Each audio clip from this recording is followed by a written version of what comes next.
thank you for joining me once again, Mr. Sensible. This is my sudden surprise 2,000 subscriber mini special. This is being done at the very last minute. So please make yourself comfy. Grab something to drink, something to eat. Today, I'm going to cover a couple of things. I've had to jot the list down.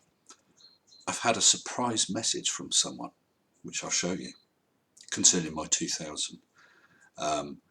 I've got a couple of comments to go through. Not flirf comments, these are comments to do with my 2,000. I've got an attack video. I recently did a video on someone who decided to do a pure attack video on me. And I thought, what a good time to share it and have a look at the level of his argument. But before we do any of this, big thanks to my wonderful patrons. My amazing patrons: Andrew Smith, Bernard Godfrey, Elizabeth Schneider, Frank Kelly, Frederick Sigard, Gary Tompkins, John Calvin Hobbs, Mick Farnham, Mitch Goldstein, Poison Toad, Roy Fraser, Simon D and Steve Pleggy. Thank you all so very much. So recently I did a video about RightThe and his gish gallop of assorted rubbish. That was the one with Simon Dan, and I will say now up in front, Simon Dan knew nothing about it. It's all editing. CGI. But it was good fun. Anyway, I did the video about RightThe. I was just having a look at his channel because I was making a couple of comments. And I saw he had another video which I thought was quite interesting. I thought I'll tackle it seriously with a little sort of twist. And that's going to be out on Thursday, I think. I had literally just uploaded it for Thursday, and I found he'd done an attack video on me. So let's have a look at that. So I do apologise, we're actually going to get virtually 3 RightThe vids on the trot. I will avoid him for a while after the Thursday one. So let's have a look at his attack video following my, I would like to say, demolishing of his gish gallop. Red alert, red alert, red alert, red alert.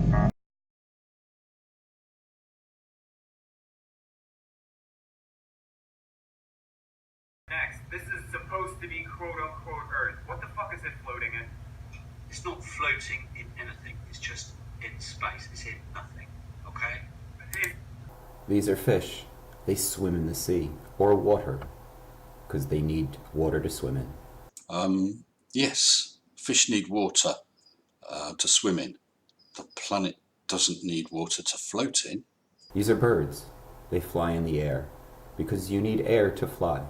Yes, birds need air to fly in. Planet Earth doesn't float or fly in air. This is a human. He can walk on the ground, because you need something to walk on. Yes, humans need something to walk on. The planet doesn't walk on anything. The planet doesn't sit on anything. Get to your point, man. These two balls are not touching. There is space in between them. For crying out loud, yes, there's space in between the balls, which is what you're talking. There is not nothing in between them, because if there was nothing, they would be touching. Well, there's some air in between them. Just if there's nothing in between them doesn't mean they have to touch. These two balls are touching each other. What is between them when they are touching? Nothing. Yes, there's nothing in between those two balls. There's no air gap. There's no other objects. Distance is 0, whereas in the previous two balls, the distance was a couple of inches. This is getting weird. There is nothing in between two objects when they are touching each other. Yes, that's true. If they're touching, there is nothing between them. If they're not touching, there is a distance in between them, which may or may not have something in it. If there is nothing in that gap, that distance, then there is nothing in between them. I'm not so sure there's anything in between your ears. If me and you are separated by nothing, we are touching.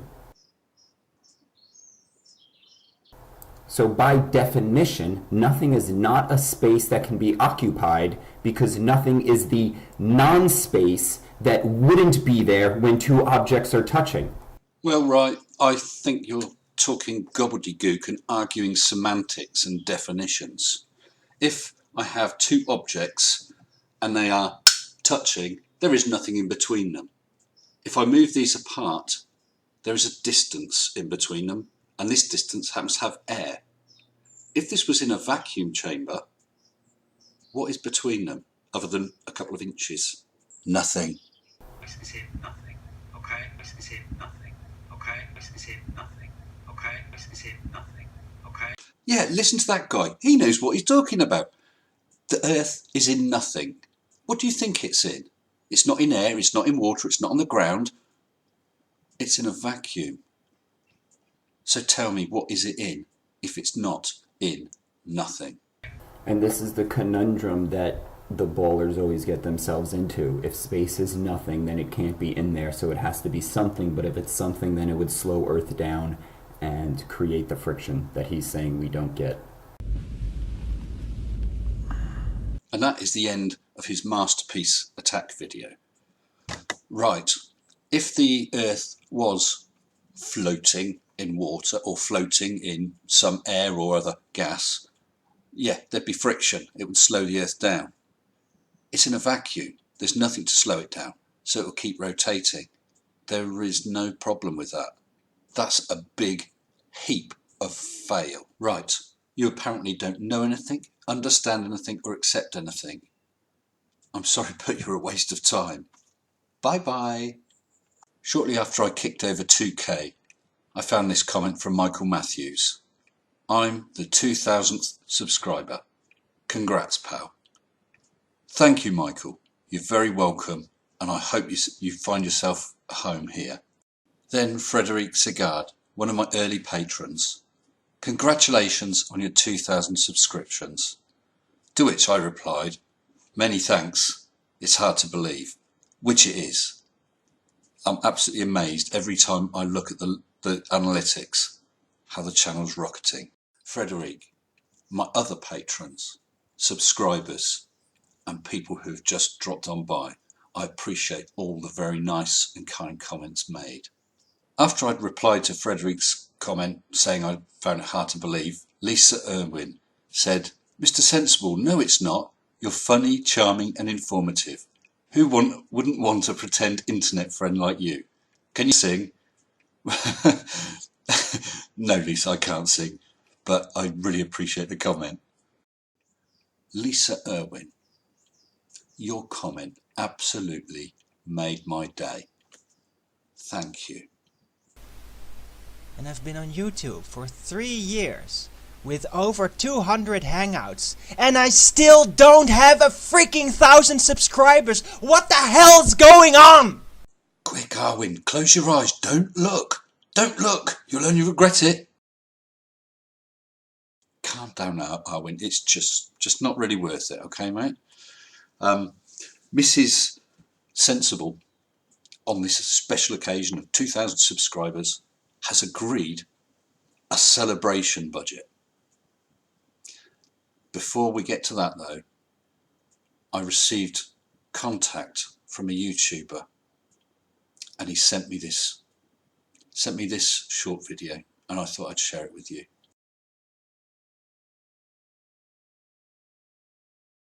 It's your big day! Incredible job! I know we had our differences, but today, I just want to tell you. Hey, congratulations, it's a celebration. Party all day, I know you've been waiting. Congratulations, it's a celebration. I just want to tell you that I think that you're amazing. Thanks, PewDiePie. That was really kind of you. I appreciate it. Well, it's the day after I did the filming. I've just been editing, and Mr. Arnold felt he deserved a place on this video, and I agree. Don't you, Arnold? Yeah. Popular boy. And now, thanks to the kindness and generosity of Mrs. S, my celebration budget.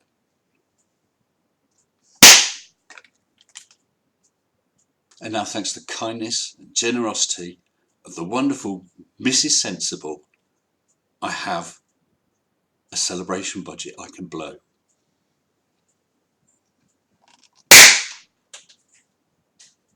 That was fail. And now, thanks to Mrs. S, my celebration budget. Was that it? And now, thanks to the kindness and generosity of Mrs. S, my celebration budget. Where'd that go then? Guys, 6 takes. That's all I got. Maybe next time. Thank you so much for coming with me on this journey. Until I see you again, stay sensible. Grr, arr. Grr, arr. Shut up and sit down.